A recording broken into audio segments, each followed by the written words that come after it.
Monsters coming down the hall, spires cover all the walls. Serial killer is on the line, wants to know if you have the time.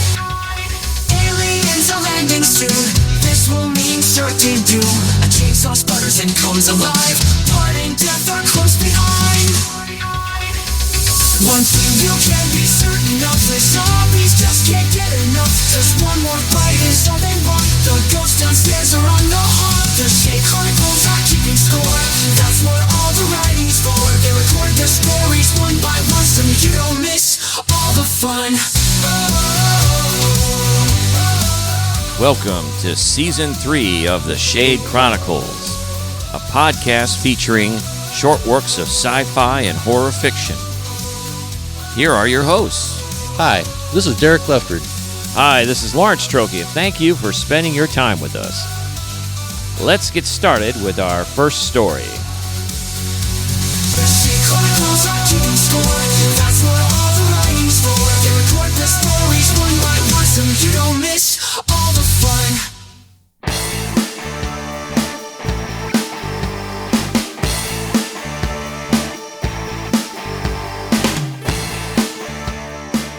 Casual Friday by TS Parnell. Preston Carter arrives at the office on Friday morning at 8:43 a.m. He carries his briefcase covered in a worn black fake leather. There's no real reason for doing so. He almost never takes paperwork home with him. More often, the item acts as a briefcase-shaped lunchbox, carrying an apple and a ham and cheese sandwich.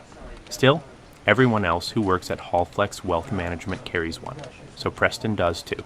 He assumes the same thought process goes for all of them in the building. They all use their briefcases as accessories rather than what they're made for. It's a way to look important, a way to appear as if you know what you are doing. Preston thinks back to his days working at the Suds and Go car wash when he was in high school. If he carried a rag in his hand and walked with a look of determination on his face, no one ever realized that he wasn't actually doing any work. After arriving at his cubicle, he begins his usual morning routine. He presses the power button on the computer tower underneath his desk. It boots up, and he logs in with his password, TGoBiddies69. After his desktop pops up on his computer monitor, he gets up and walks to the table with the Keurig near the water cooler. He spins the small rotating metal K-cup tree, looking for anything that isn't flavored or decaffeinated. He grabs one that reads Donut Shop on the label and places it in the machine to brew. It gurgles and hisses until a steaming trickle starts to fill the paper cup resting underneath. It vaguely reminds Preston of what it looked and sounded like when he would piss in the snow as a kid.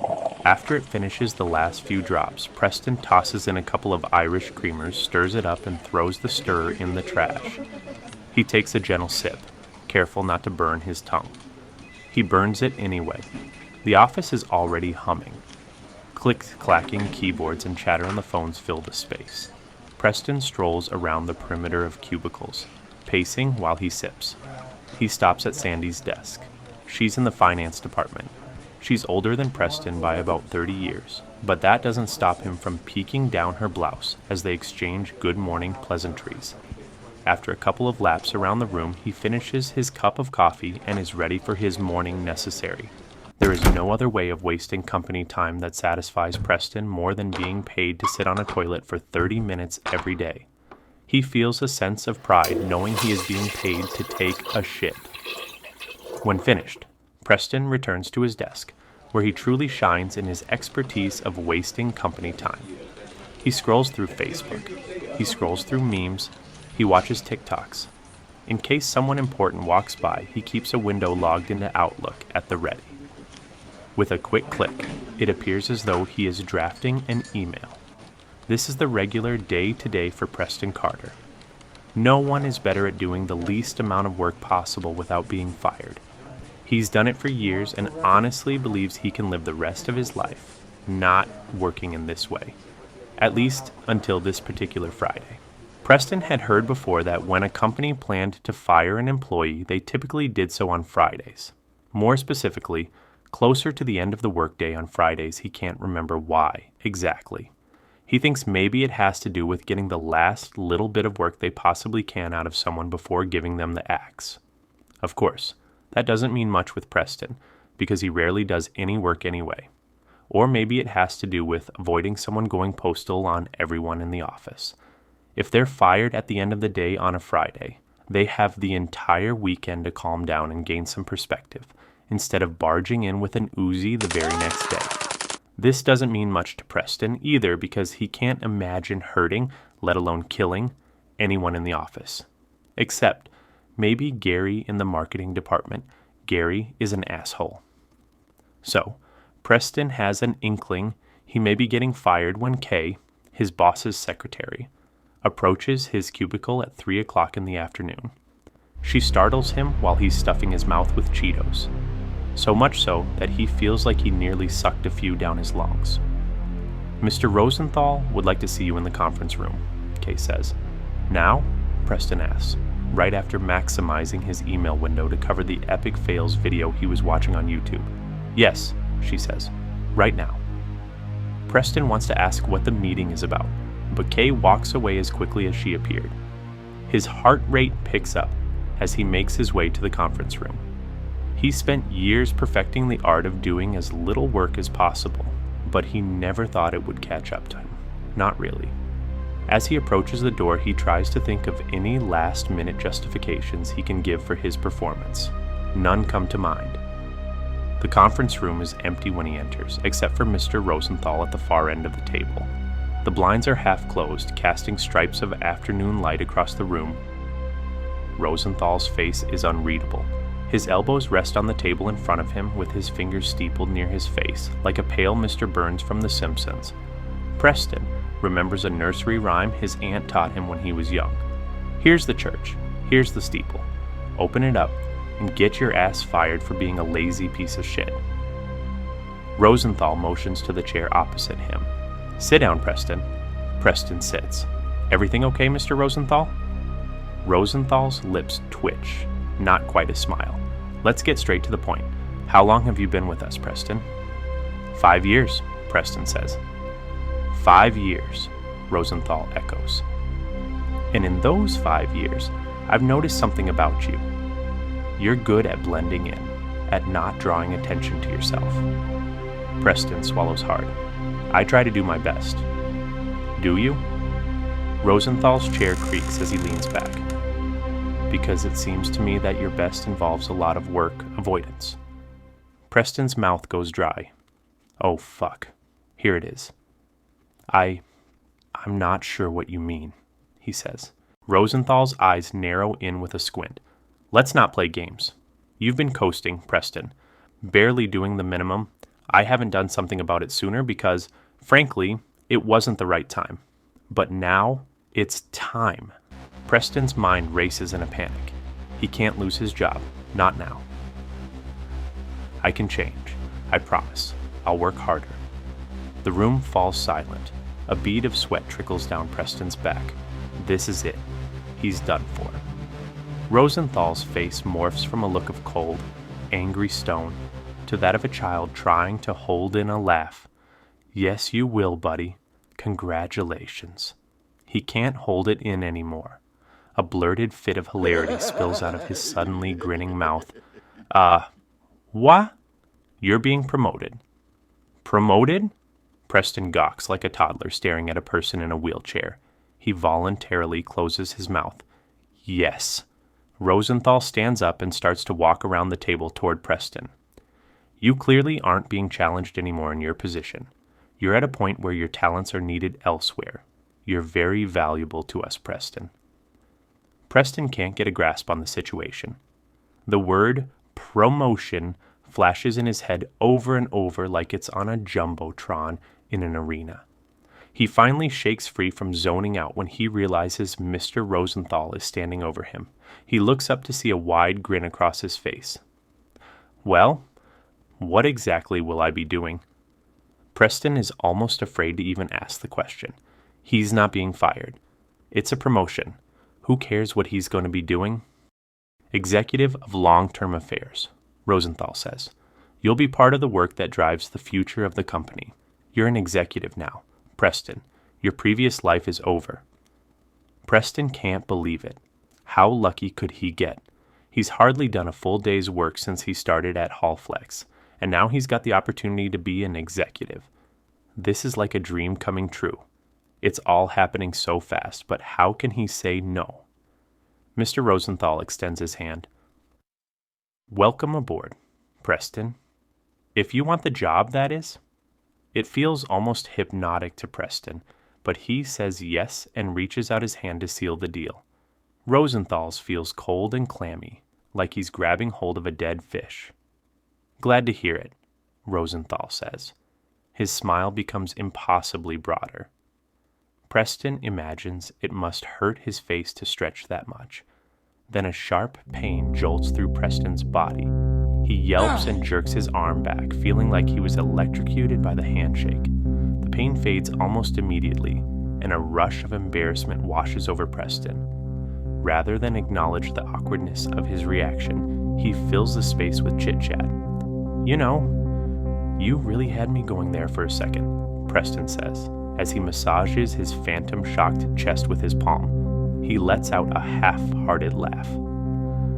I really thought you were going to fire me. 3 slow chuckles come through Rosenthal's tightly gritted teeth, like a locomotive starting to chug forward. Oh, Preston, no, we need you. We'd never let you go. Preston matches Rosenthal's strange, slow laugh as he stands. Thank you, Mr. Rosenthal. When do I start? Rosenthal leads Preston to the door with one cold, clammy, dead fish, hand high on his back. Preston can feel it through his shirt. Oh, I think we'll be able to get you started right away. He opens the door for Preston and ushers him back into the office. As strange as the meeting felt to Preston, the 2 seconds it takes for the door of the conference room to swing shut are his last of any joy or hope. The moment the door latches behind Preston, the office plunges into darkness. The fluorescent overhead lights and exit signs begin to flicker, buzzing and crackling. In the strobing, Preston sees brief flashes of the office he's worked in for the last 5 years. The cubicles, his co-workers, the water cooler. Alternately, some of the flashes reveal something else, something Preston can't quite discern. Preston thinks they're experiencing a power outage. God, I don't want to walk down all those stairs. He won't have to. The flashes of light intensify so quickly now that it looks like frames of a film reel picking up speed. It no longer seems to be coming from the lights themselves, but from something else. It morphs into bolts of lightning. Faster, faster, flash. Flash, flash. Then, darkness. Everything is still. No sound, other than Preston's panicked breathing. His eyes won't adjust. There is nothing but black all around him. Then, like his eyes suddenly snapped open with complete clarity of his surroundings, everything comes into view. Preston is terrified. The office is familiar, but it isn't. Preston looks over the space, now stretched and twisted into a grotesque version of itself, like a Dali painting. The cubicles, once tidy, neat rows, are now an impossible maze, rising up to the ceiling and spiraling out into a demented, endless labyrinth. Preston's desk is there, but it's grown larger. Just looking at it fills Preston with a sense of doom he can't even begin to describe. His computer screen glows with a sickly green light. He steps forward. The carpet squishes beneath his shoes like he's walking on something that's alive. He looks down to see the floor pulsating. Bile rises in his throat, but he chokes it back. He thinks about when Amanda Brickenmeyer threw up all over the aisle of the school bus in 7th grade. Whatever the hell is going on, he's not going to be one of those people that pukes in public. Click-clacks of keyboards boom through the twisted office space, different now, more frantic. It's like a chorus of roaches, scratching, tapping, scrambling. He follows the noise around a corner and comes upon a cubicle. A woman sits at her desk, her back to him. It's Sandy from finance. Sandy, Preston says, about to ask her if she knows what's going on, but something stops him. Her hands are moving unnaturally over the keyboard. Faster, faster, and faster, until they begin to blur like a videotape stuck on fast forward. He notices her fingers growing and stretching too long, bending at impossible angles. Preston leans in just enough to catch a glimpse of Sandy's face. Her eyes are hollow. Where there were once 2 eyeballs are now deep pits. Her mouth droops, showing rows of yellow teeth embedded in decaying gums. Preston stumbles back. He turns to run, but the other cubicles begin to close in. The walls are shifting to trap him. He looks up, and the ceiling has lowered. The crackling fluorescent lights are mere inches above his head. They buzz angrily, like a hive. Something thick and black drips from them. Preston rolls back onto his feet and pushes his way through the maze. He squeezes through a gap, his shoulders pressed against the walls, and finds himself back at the conference room door. He throws the door open, scrambles inside, and slams it behind him. Preston's eyes dart around the room, but Rosenthal is nowhere. All he finds is a phone in the middle of the conference table. That wasn't there before, and it won't stop ringing. Preston hurries to the screaming phone and picks up the receiver. "Hello," Preston says. Hello, Preston. Rosenthal's voice answers, echoing in layers as if 1,000 versions of himself are speaking in unison. What the fuck is going on here? Preston screeches into the phone. He feels something cold grip his shoulder, tight enough to hurt. He turns around startled and sees Mr. Rosenthal standing beside him. "Welcome to your new position," Rosenthal says, his voice normal again. Preston is shaking as he drops the receiver. Jesus Christ, Mr. Rosenthal. What is happening? Suddenly, Preston feels himself being jerked backward like he's attached to a bungee cord. He slams into a chair. Now he and Rosenthal sit at opposite ends of the table. It feels miles long, but he hears Rosenthal as clearly as if he were sitting right beside him. "Not sure what you mean, buddy," Rosenthal says. Preston thinks he's going to start hyperventilating. "Are you serious? The whole office is fucking moving around. And God, Sandy's eyeballs are gone." "Oh, that's sure." Rosenthal seems unsurprised. "Well, what the hell is happening?" "It's not the office, Preston. It's you." Preston's mind reels. What do you mean? Is something wrong with me?" "Not at all," Rosenthal smiles. "You've been promoted, remember? What does that have to do with anything? Wait, you shocked me, or something. When you shook my hand, what did you do to me? Did you drug me, or something? Am I on acid, or PCP, or God?" Preston's never done drugs a day in his life. He doesn't know what he is talking about. Rosenthal is suddenly right beside Preston, like he just teleported. "Nope, that wasn't me. That was the EMT. She was trying to revive you." Preston's eyes bulge. "Revive me? Jesus, what are you saying? Am I dead?" "Oh, fuck yeah, you're dead," Rosenthal says with an enthusiasm that doesn't match the words he's saying. "Dead as a doornail, buddy." "How? You wouldn't believe it? Choking on artificially cheese-flavored snacks while laughing at stupid videos on your computer. Arsh. Rosenthal's voice begins to skip like a scratched CD. His face stretches, turning again into that impossibly massive gaping grin. His eyes roll back to the whites but fade to black almost immediately, like they're decaying in a time lapse. His voice changes back to the way it sounded over the phone. "Congratulations on your promotion, Preston. We're so happy you'll be with us forever." Preston tries to scream, but no sound escapes his mouth. He's yanked forward at an obliterating speed. Everything around him blurs. Within seconds, he's stopped again. The force of braking is so strong he feels again like he may vomit. Amanda Breckenmeyer. Don't do it. Around him are an endless sea of desks, stretching into the horizon. Every single one is identical.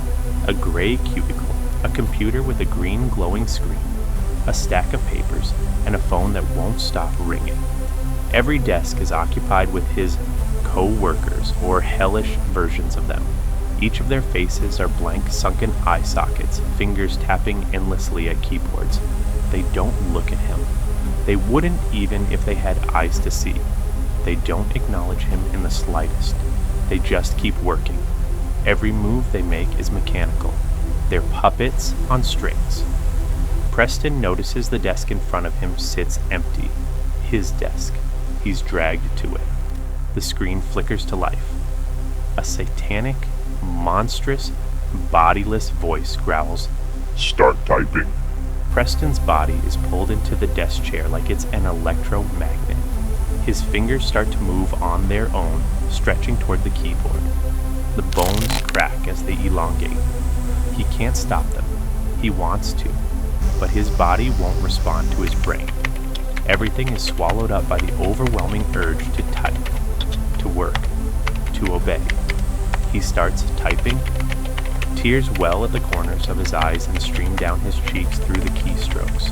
His vision narrows in, everything around him fading into the background. All that exists is this screen in front of him and the endless stream of words he's compelled to write. Preston will never have to worry about being fired from this job. He will never leave this desk ever again.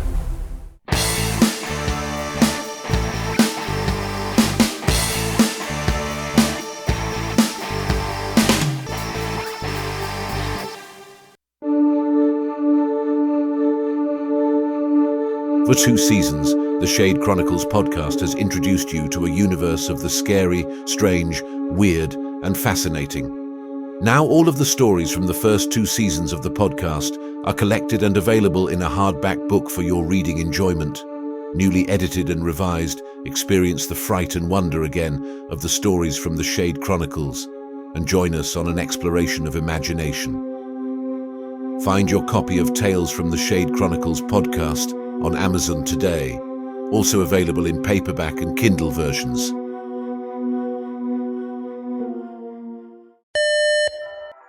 Attention Shade Chronicle podcast listeners. The merchandise store is now open. You can find the merchandise store on the merchandise tab on the Shade Chronicles website, which is at theshadechronicles.com. Find premium t-shirts, hoodies, tank tops, travel mugs, ball caps, and more at the Shade Chronicles podcast merchandise store. We now resume your regular programming.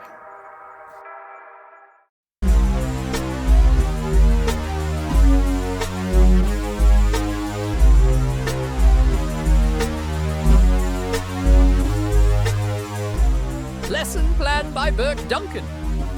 What kind of gullible twit believes in zombie outbreaks? That was what I asked people who spread those rumors. I'm a folklore professor in the comparative literature program at Calypso State University, so I know all about the danger of mass hysteria. I had finished my revised lesson plan the night before. I walked along the brick pathway in the quad between the Gothic Revival buildings. Young people held hands. Guys ran along, weighed down by backpacks bouncing sideways. White blossoms drifted off the 2 parallel rows of cherry trees. Their fresh scent reminded me that some student would beg to have class outside. A soprano's voice sang through the air out of the music building, briefly lifting my spirits. I trotted up the steps of Val Luton Hall. A quick glance at the school paper brought back my annoyance. The banner headline blared, "Conway Hospital denies rumors of zombies." The campus hospital stands just up the hill from Val Luton Hall. I looked in that direction. Several people in gowns and blue scrubs milled around outside. Maybe the staff decided to give their patients fresh air. A bell rang in Luton Hall. I was late again. Big deal. The patients and employees all turned around and shuffled downhill. I wondered about that, but had no time to hang around. Some of my students might skip class if I didn't show up in a minute or two. I entered the building and trotted to the far end of the hallway. On the first floor, I opened the door, walked in, set my satchel on the front table, stood behind the lectern, and gazed benignly upon the 30 students. The door opened and a latecomer shambled in, carrying a paper cup of coffee. The young man gave no excuse. He just dragged his feet past me. He plopped into an open seat, swilled some coffee, and stared out the window. Most students were no better. They sent text messages, doodled or napped. 3 students sat up straight, facing my direction. 2 were in the front row, and 1 sat in the back. I announced, "I'm glad you made it despite all the rumors." I was going to talk about how to transcribe interviews in your folk narrative assignments. Well, that's changed. Half the students actually looked up at me. I continued, "Today we're going to discuss mass hysteria, like the current fad of so-called zombie outbreaks. Can someone tell us about zombies?" A brunette named Stacy Floss raised her hand. They're reanimated corpses, Dr. Harris. Very good, Miss Floss. Do any of you know where the term zombie comes from? Another hand shot up. A black gent named Lon Carlton sat at attention in his Army ROTC uniform. Sir, they come from the voodoo practices in Haiti. He answered in a polite southern drawl. Excellent, Mr. Carlton. Tell us more. Sometimes I grow tired of the sound of my own voice. Voodoo priests would poison an offender, so he'd fall into a death-like coma. When priests revived him, he'd have severe brain damage. You might call it a folk lobotomy, I quipped.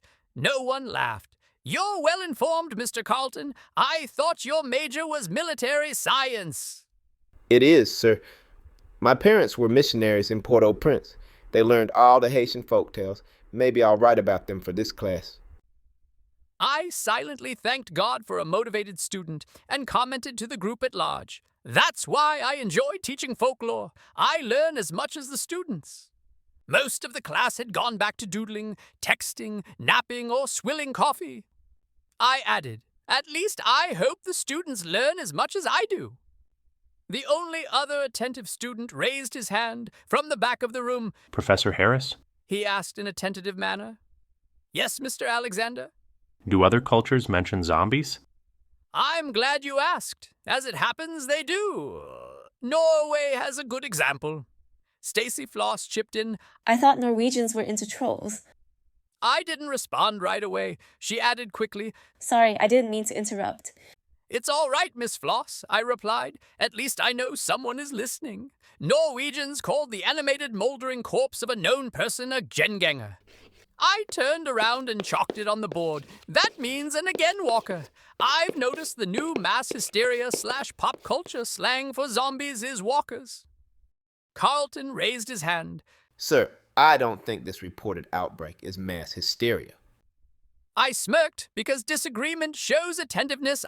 I responded, it smacks of witch hunting. Maybe it's an excuse to knock off the homeless. I always look at each student individually. One of the doodlers in the front row cartooned a zombie with outstretched arms chasing someone. The victim was a dark-haired man with large eyes, narrow cheeks, a salt and pepper silk sports jacket, and slacks. Over a stick figure frame, I almost considered it a compliment to see a caricature of me, but the context proved disturbing. Was it wishful thinking? Stacy Floss's voice interrupted my examination of the cartoon. What about hospital patients? I heard on the radio that some were bitten and died of a fever. I looked into her brown, inquiring eyes. Mass hysteria often comes from an epidemic. The current disease is a fever, causing coma, followed by aggressive delirium. I'd surmise it's a form of E. coli, sepsis, or even rabies. You've got a combination of human mad dogs afflicted with disease and more human mad dogs rife with murderous hysteria. Alexander slowly raised his hand. Professor, what do you suggest we do? Get out of town! A few classmates snickered. I'm serious. Look at the Salem witch trials of 1692. A few farmers had the smarts to visit relatives in Boston until it blew over. Out of sight, out of mind, it also keeps you from getting caught up in the panic. Alexander asked, What if I see a walking corpse? Shouldn't I defend myself? You can't shoot someone for walking funny. What if one tries to bite me? Then you can defend yourself. I'd also say you should let the wound bleed a little, then disinfect it with alcohol and peroxide. What about going to the doctor? Sure, do that too. Antibiotics would prevent blood poisoning. Sir? Asked Carlton. What if it is rabies? Then you get those inoculations through the wall of your stomach, 1 a day for 2 weeks. Alexander ventured. I wouldn't want to get that kind of shot. Gunshots erupted right from the hallway. The classmates all looked toward the room's wooden door, which had a small window. Carlton reacted by grabbing his satchel, whipping out a pistol, and heading for the exit. I blocked him and snapped, "You could be expelled for packing a .45 on campus." It's a 9mm Beretta. Oh, well then that makes it all right. Wait here, Mr. Carlton. That's an order. To his credit, he stepped back, pointed his gun down at the floor, and kept his right index finger away from the trigger. I scrunched down, slowly turned the knob, and peeked out. A man stood with his back to me, firing at the same crowd from near the hospital. Barefoot, bare-legged patients in white gowns and employees in scrubs. 4 bodies lay on the linoleum floor. I couldn't understand why the crowd didn't run the other direction. I ducked back into the classroom and locked the door. My voice quivered. "We've got a mass shooting out there. I advise you to leave in an orderly manner." Alexander asked, Through the hall? "No, out the windows. We're on the ground floor. Class dismissed until further notice. I'll hold the line in here." For once, the students listened to me. They lined up at the 3 fire exit windows and piled out. Not Carlton, though. He unlocked the door. I grabbed his solid upper arm and hissed, "What are you doing?" You dismissed us, sir. Barricade the door behind me. He slung his satchel over his shoulder, then racked his pistol, opened the door, and stepped out. I locked it behind him. His broad shoulders and barrel chest made him a big target. I didn't have time for further reflection. I piled desks in front of the door, then noticed an assistant by my side. Stacy Floss had stayed to help me with the barricade. If the term continued, I'd give her a better grade. Shots continued ringing out. Maybe Mr. Carlton had stopped the massacre. No such luck. Instead, I saw the shooter's profile in the little window. He turned to his right and focused large green eyes on me. The knob clicked left and right, but didn't open for him. Stacy and I retreated across the room toward the window. I flipped 2 desks on their sides. Then the 2 of us crouched behind them. Gunshots blew off the door's lock. The shooter pushed the door ajar, and the desk slid 5 inches. He poked his head in and shouted, "I'm out of ammo. Let me in. They're not people. They're zombies. I really mean it." I didn't take in what he said at the time. I pieced it together later. All I knew was that an armed killer tried to break into the classroom. I heaved a desk right at him, and he stumbled backwards into the crowd of surviving hospital staffers. They dragged him out of sight. The shooter screamed for 10 seconds, then abruptly stopped. Something else occurred to me. Had the shooter murdered my best student? I shouted, "Carlton! Carlton! Are you all right?" The door opened and several gowned patients lurched into the room. They flailed their arms and snapped their teeth. I shouted, "I'm not the shooter. Don't take it out on me." I threw another desk, which collided with a patient's chest. It knocked him backwards, but he stayed on his feet. Stacy dashed over and pepper sprayed another patient's yellow eyes. Maybe it affected his vision because he sniffed the air and redirected himself toward us. More gunshots rang out, this time from behind our position. A hospital patient took bullets in the chest and neck, but kept shambling toward me. I whirled around. Mr. Carlton stood outside, aiming his pistol at the patients. Come on, sir, or you'll get killed. By you? By the zombies. Carlton fired straight at the closest patient's forehead. A bloodless arc of skull fragments and gray tissue dusted the other invaders behind the target. The person crumpled up. Carlton kept firing until all 5 patients lay on the floor. More patients shuffled through the doorway. That made no sense to me. Why would they come in the direction of the shots? None of them looked down at the carrion at their feet. Instead, they reached out in my direction. Stacy clambered out the window. I don't know why, but I still had my satchel. I hefted it out and scrambled over the sill. Mr. Carlton reloaded another magazine into his Beretta. Stacy and I joined him. Students ran all over the quad, searching for friends or lovers. The reek of cordite lingered in my nostrils. The soprano's voice still sang, but then her aria turned into a long shriek. Stacy asked me, "Did you see what happened in your classroom? Carlton shot that man in the chest and neck, but the man didn't die, not until he took a bullet in the head." I tried to talk, but found myself hyperventilating. My breathing slowed voluntarily, and I pulled myself together. A scholar always has an answer. Oh, I can explain that. It's related to trance warriors, like the Chinese Boxer Rebellion of 1900. Alexander's voice broke in behind me. Will this be on the test? I nearly leaped out of my shoes from being startled after all the carnage. Thanks for joining our mobile tutorial. I need to keep talking, or I'll go into shock. The four of us marched away from Luton Hall. I had no idea where to go next. I explained that trance warriors would whip themselves into a high state of concentration. They were so hepped on adrenaline that it often took 5 or 6 bullets to bring them down. Carlton said, Trance warriors were better organized. This is more like a feeding frenzy of sharks. I saw that firsthand in the Caribbean. I'm not convinced anything from history, folklore, or medicine can explain this. Stacy Floss, Lon Carlton, Brett Alexander, and I headed up the hill to Conway Hospital. Cops in riot gear formed a perimeter. I noticed a short, uniformed woman. She had a white forelock in her black hair and the blazing eyes of a tough street cop. Officer, I'm Mark Harris from the Complit Department. Carlton asked, Are you in command, ma'am? She looked us up and down and replied, I'm Chief Andrea Spicuza. What can I do for you? I reported, We had a mass shooting in Luton Hall. What happened?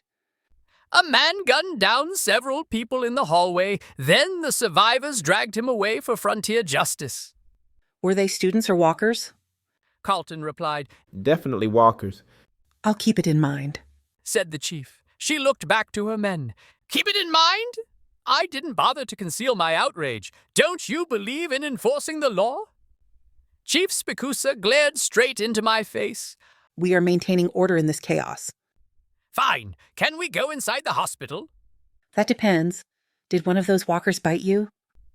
Stacy shook her head.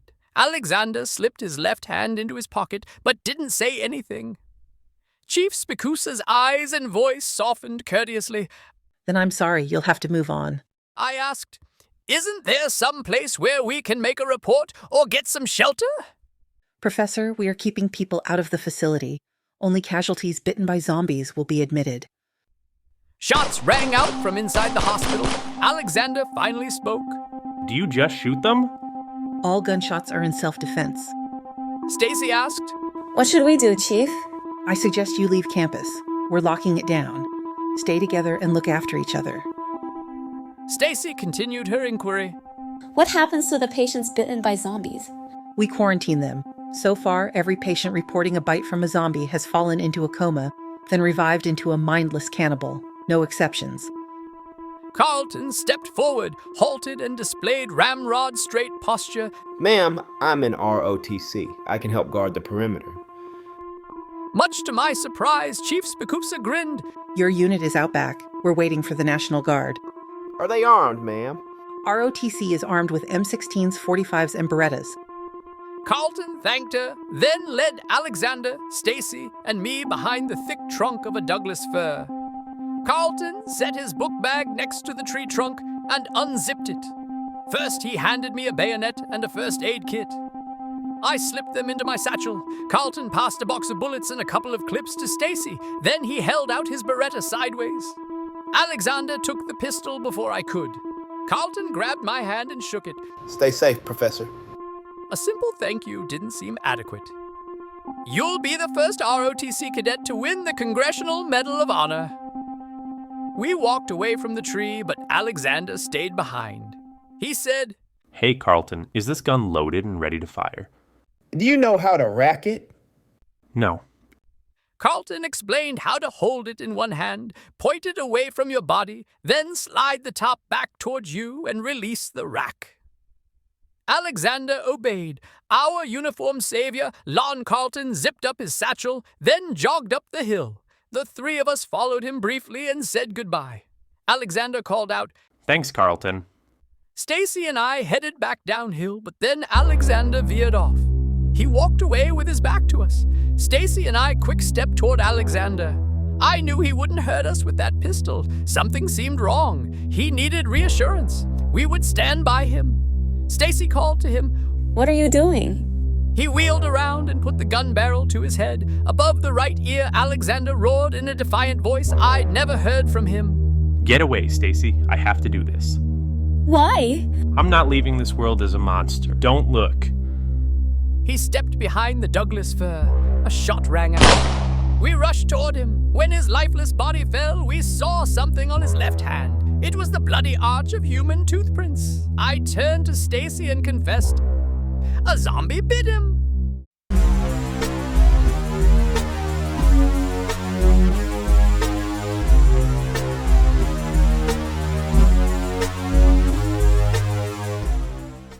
So that was great.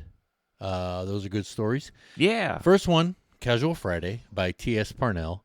I just want to say it's a great character study for a sad sack of crap that I don't eventually, well, I do eventually feel sorry for. Yes. It's a horrific story about being trapped in something you don't even want to be doing.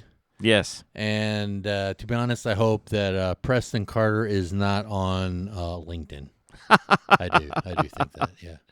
Well, T.S. Parnell wrote this story, and again, thank you for contributing to the Shade Chronicles, Mr. Parnell. Yes, thank you. We are very appreciative of your story, and it was very resonant with me, and I'll explain that in a minute. But first, please.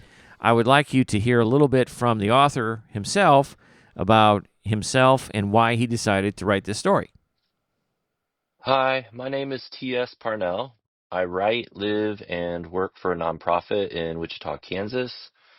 I didn't take my writing very seriously until a couple of years ago, but since then, I've had a few short stories published in magazines and literary journals like Suburban Witchcraft, Sheepshead Review, and one's upcoming in the Belmont Story Review.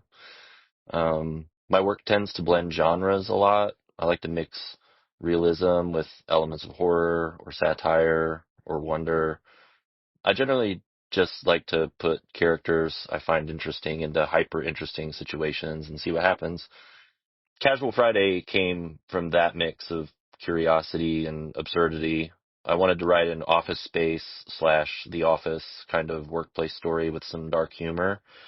I generally had no idea when I started out that Preston would actually end up living out an eternal office place hell, but as the story came out, it just got weirder and weirder, and I just wanted to see where it went. It's at heart really a dark satire about work culture, apathy, and how easy it is for ordinary people to follow along when things get really weird. Thanks so much for listening, and hope you enjoyed the story. That was great. So the worst employee ever, ironically, can never leave his job is basically what the story is. Sweet irony. I know, exactly. Yes. It feels like one of those, the person is dead but feels everything on the autopsy table thing. Yeah, right. A little bit of that. Like yeah, that was just dealing with that. That was the Holly and the Ivy. Oh yeah, that was right. That was right. The description of the life this character will now live is painful to hear about, right? But I think the person deserves it. Well, again, I mean, there's so much in this story that just hit me dead center, right? Because again, I've been in a corporate environment, and I don't, you have too. I think I'm there now. Yeah, anyway, right. But I mean, I lived in the cubicle world for several years, and I know what it's like to have the pressures and the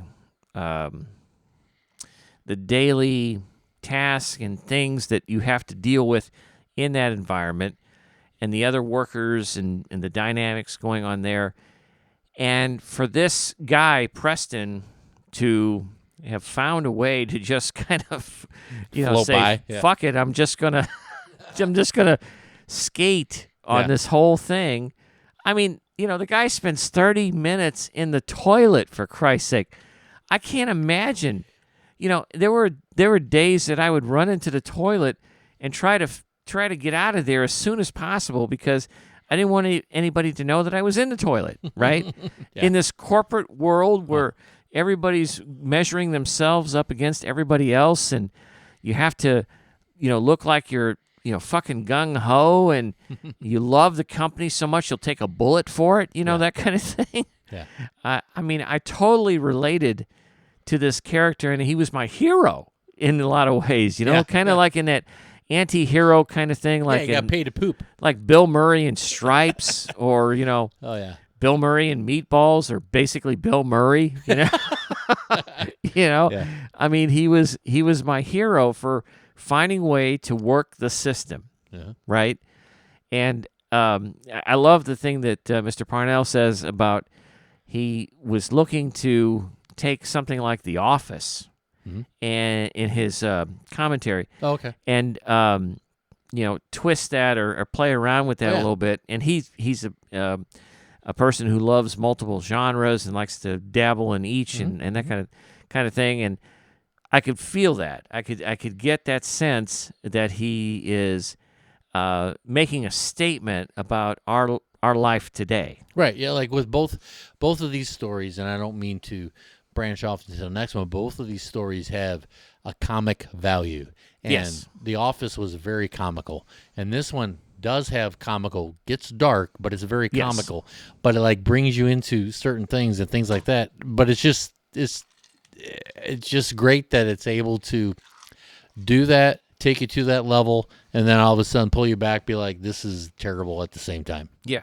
And certainly the other part that I'm very relatable to is, Preston's fate, where he is trapped in this hell of never-ending work and this crazy psychotic nightmarescape of life that he's going to be subjected to now for having found some way to trick the system. Now the system's getting him back. Yeah, that kind of thing. He gets screwed for succeeding. Right. Yeah.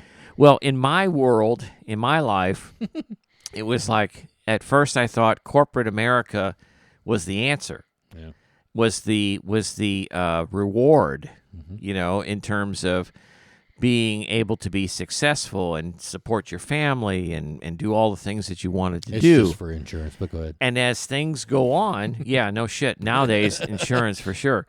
But as things go on, it starts to take over your life. Yep. And now, whatever life you have has to be dedicated and sacrificed on the altar of corporate America in order to be able to continue to support and live the lifestyle that you were hoping to try to live, even though at the end of it, you're working so much, you're not really living. Right. You're just sucked into this corporate world where you're just constantly having to produce. Yeah, it really talks to what is going on today. We're older. We've dealt with it. We've got different things going in our lives. But then thinking of the younger kids that are getting into it and stuff like that, and they probably know a lot better than us, but it's just like, you don't need it, but you do need it, but you might want it, but you might not want to do it. And, it's just, it's a struggle, but it's very much a story about today. Yeah. And if there was any advice or wisdom that these two old farts sitting here now could pass on to a younger audience, it's to find something you really like to do. Agreed. And then find a place that you can do it in where you still like to do it. Yeah. Because there are other factors at play, like who you work with, who you're working for, and what that situation's like, all that. But find a thing that you like to do, find a place that you can do it in where you still like to do it, and then stay in your lane. Stay in the lane. This is where you'll find happiness and satisfaction. Yep. So anyway, for what that's worth. But, Casual Friday invoked so many emotions in me as I was listening to it. And again, I just appreciate it so much, and I thank Mr. Parnell for contributing that to us. And I wish him the greatest success on stories like this and anything else that he writes. It's a great story. It was terrible and horrible, but it's great. Yeah, absolutely. Absolutely. And it's true, but anyway. Yes. So the next story in our episode is Lesson Plan by Birke Duncan.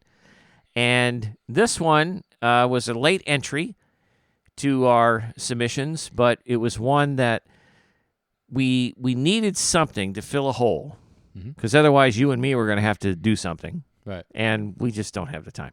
So this one came in, and when I read it, I was like, wow, yeah, this is great. I love the fact that this professor is so naive to what's going on that it takes maybe half of the story, if not 3/4 of the story, to pass before he starts to finally catch on what's happening here, that he's caught in the middle of a zombie apocalypse.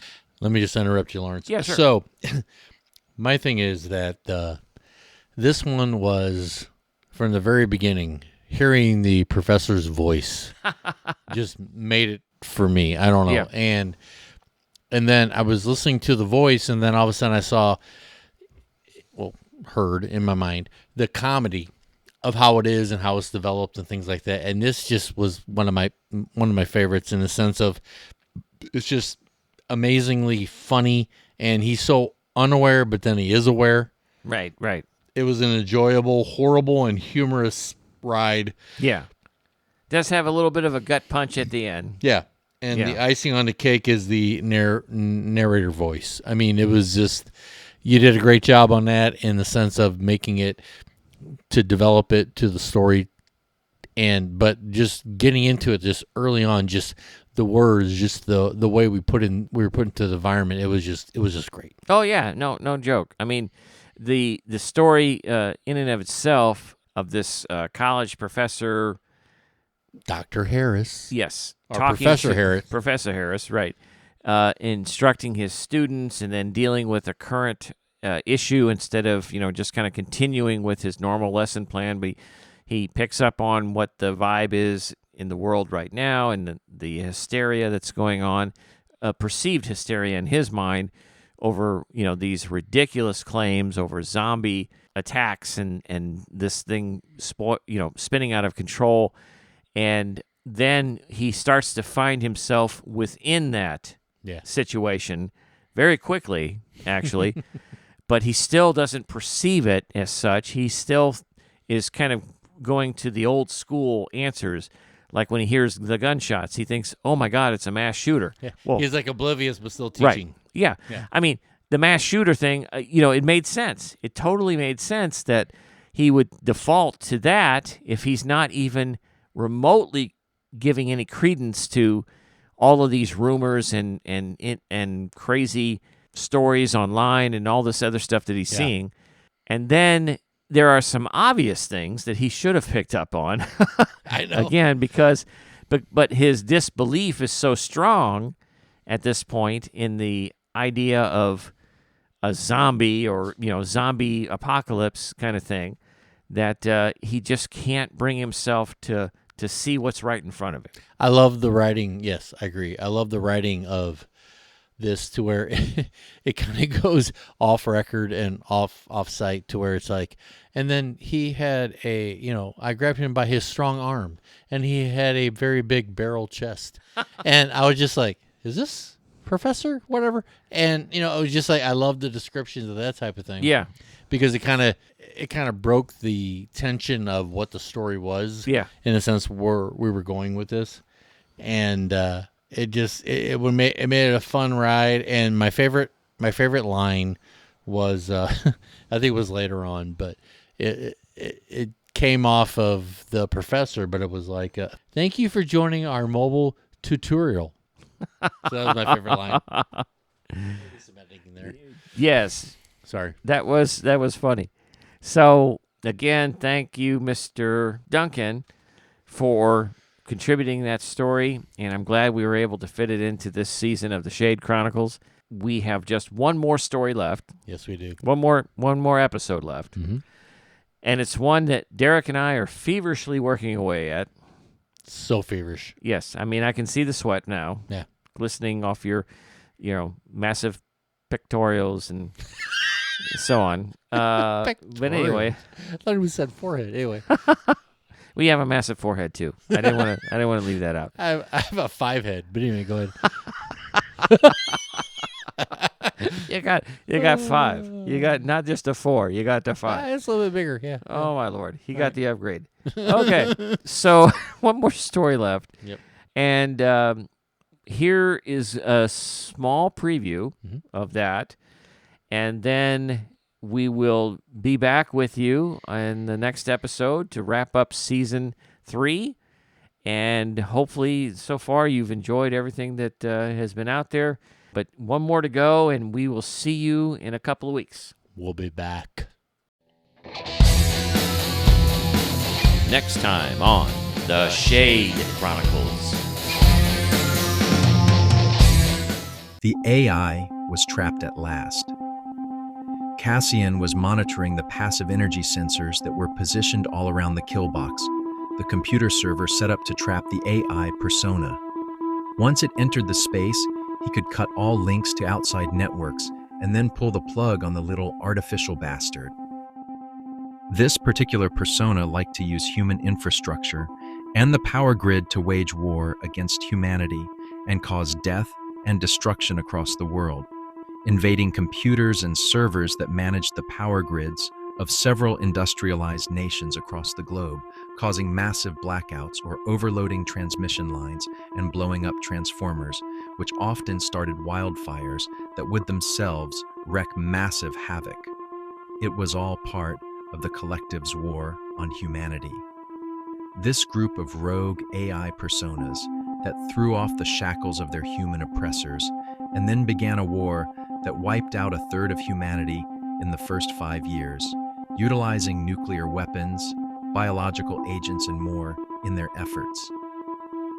Fortunately, a group of loyal AI personas aided the countries of the world in fighting back against the collective and developing strategies for the capture and killing of the rogue agents, which was the only thing that kept humanity from either being enslaved themselves or annihilated entirely.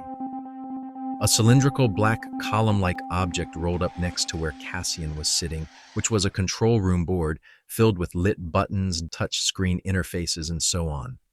A tactical laptop with a substantial antenna protruding from its side was laying on top of the board, and Cassian was reviewing the data on the screen.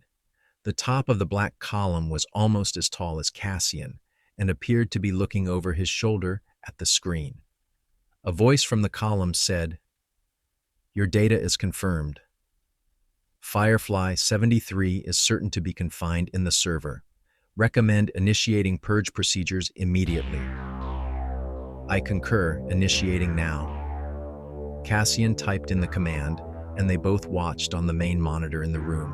On it, they saw the room where the dummy server was located.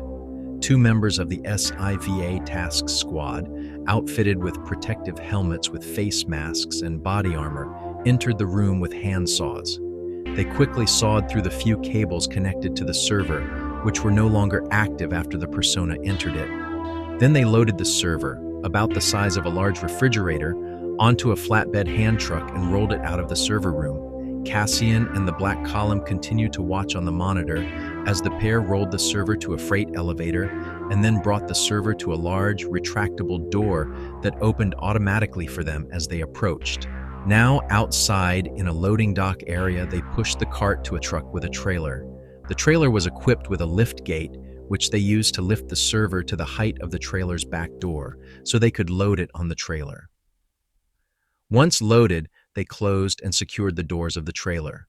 One of them spoke to Cassian on their comm system. "Package secured. Light 'em up."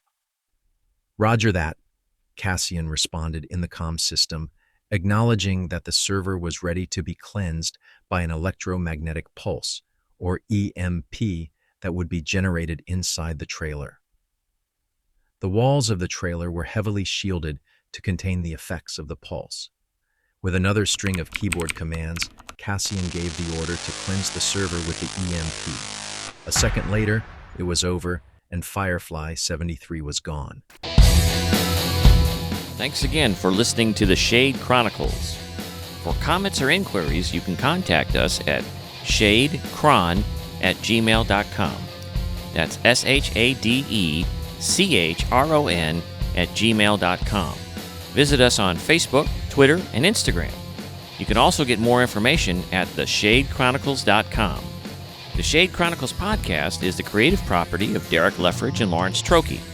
Any attempt to replay for broadcast or distribution portions of any episode of the Shade Chronicles without the prior written consent from the creators and/or significant compensation is strictly prohibited.